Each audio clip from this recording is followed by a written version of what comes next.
साथी, good morning, नमस्ते। सन्चैजना सबै राम्रो हुनुहुन्छ होला। अब मैले बालोमा तेल लगाइछु, बालमा केही चिज मिलाएर लगाइछु साथी। अगर त रिजल्ट राम्रो आयो भने भिडियो अपलोड गर्छु साथी। अनि साथी यो बैगनको भर्ता हो खाना छडी यो रोटी हो साथी। किन भन्नु देखाइ भन्नु होला।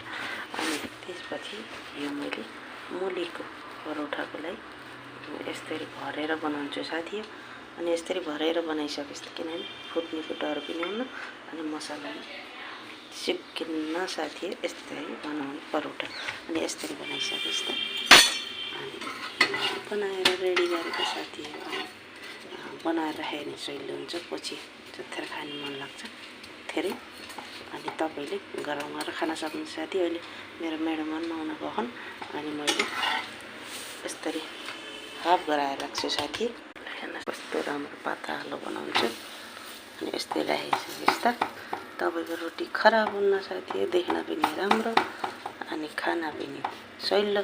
किनभने दूसरा बनाएको गोलो बनाएर बनाएको रोटी अनि त्यसमा पानी छोड्छ अनि चिपचिप हुन्छ। त्यही भएर यसरी बनाइसके साथी। अनि तपाईँलाई सजिलो पनि अनि देख्नलाई राम्रो पनि, आसान तरिका।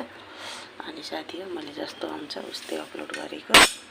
अनि लाइक कमेन्ट सेयर गर्न होला।